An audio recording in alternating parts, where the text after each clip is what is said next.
Sensation du début de saison madrilène, Jude Bellingham surprend par sa capacité à apprivoiser un environnement pourtant pas simple.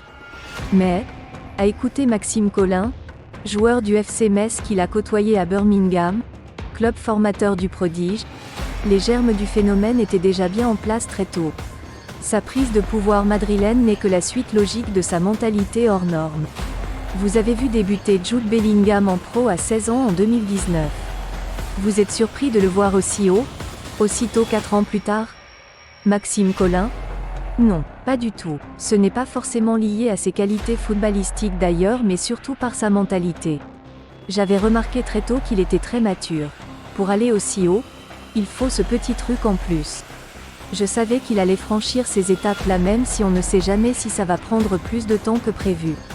Mais, vraiment, je ne suis pas plus surpris que ça en réalité.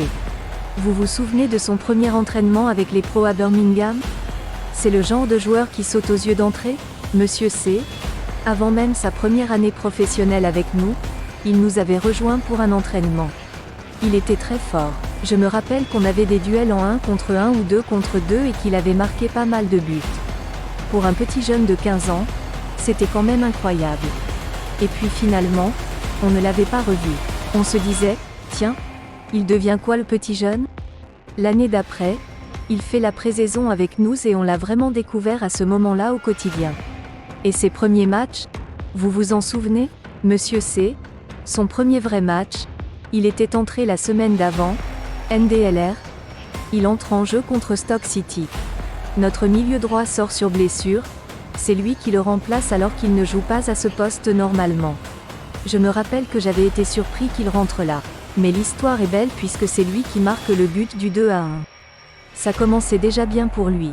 En parlant des buts, son début de saison est dingue à ce niveau-là. Il avait déjà ce don dans le dernier geste à Birmingham, Monsieur C. Non, pour le coup, c'est quelque chose qu'il a vraiment perfectionné. D'ailleurs, je suis retombé sur des déclarations de l'entraîneur de Dortmund qui expliquait que sur sa première année, ce n'était pas forcément sa niveau statistique. Donc c'est vraiment quelque chose qu'il a développé sur les dernières années. Sur notre saison ensemble, il avait marqué 4 buts. Notre époque, c'était un très bon jeune, très complet mais ce n'était pas lui qui allait faire la différence. On l'a vu marquer de la tête, on connaît sa qualité dans les petits espaces mais aussi de loin. Pour vous, quel est son gros point fort, Monsieur C? Son point fort, justement, c'est d'être ultra complet. On me demande souvent où il est très fort. Bah, il n'est pas super rapide mais il est rapide, il est très technique sans trop en faire, il a une bonne frappe de balle sans que ça soit très visible.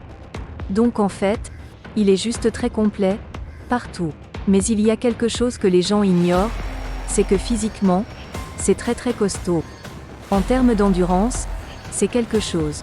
Même à 16 ans, il nous avait surpris dans les tests physiques du début d'année. Si ce n'est le meilleur, il était vraiment au top de l'effectif de ce point de vue-là. Donc quand tu tiens la route physiquement, que tu as un très bon bagage technique et qu'à 16 ans tu es mature comme un mec de 30 ans. Forcément, tu gagnes du temps. On dit souvent que certains joueurs deviennent matures à 27 à 28 ans. Lui il avait déjà tout ça à 16 ans. C'est ce qui explique qu'il soit déjà une star mondiale à 20 ans? Monsieur C? Oui, ce n'est vraiment pas le genre de mec qui va se croire arrivé parce qu'il a signé au Real. Il voit très très grand. Il veut être ballon d'or, il veut être remarqué comme un très grand joueur. Ça ne m'étonne même pas de le voir arriver au Real. Il veut vraiment plus pour lui et sa carrière. Quand il était avec nous à Birmingham, il aurait pu signer à Manchester United mais il avait choisi Dortmund parce que, dans son projet de progression, c'était le plus cohérent. Tout est bien calculé, bien pensé. L'argent ne rentre pas en jeu, c'est vraiment un passionné qui voit les choses en grand pour lui. Je pense qu'on n'a pas fini de le voir au haut niveau.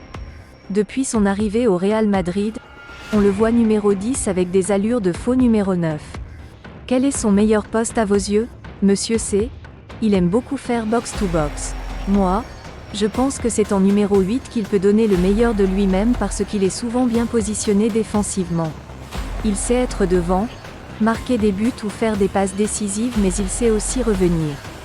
Mais alors un numéro 8 à la Frank Lampard de l'époque Chelsea, avec la barre des 20 buts par saison? Monsieur C? Oui, exactement. Vous êtes encore en contact avec lui, ou au moins des retours sur son évolution depuis son départ de Birmingham? Monsieur C, c'est un amoureux de Birmingham, qui est le club de son cœur. On a joué aussi avec son frère. Il revenait nous voir parfois. On a gardé contact. Quand j'étais en fin de contrat l'été dernier, il me demandait où j'allais signer. On ne s'appelle pas tous les jours, mais il suit la carrière des gens avec qui il a travaillé. C'est aussi un signe d'humilité. Mentalement, c'est très très fort. Vous êtes français, il est fan de Zidane. Il vous parlait beaucoup de lui? Le fait de le voir avec le numéro 5, c'est une suite logique? Monsieur C, oui, je savais qu'il l'aimait beaucoup. Le numéro, c'est un petit clin d'œil, mais ça montre aussi l'ambition du garçon. Il voit les choses en grand et n'a pas peur d'avoir le poids de ce maillot sur les épaules. Au contraire, il recherche ça et veut prouver l'inverse. Il a beaucoup d'ambition, un sacré mental, un très bon entourage avec son père qui est ancien pro. Donc ça fait plaisir de le voir là.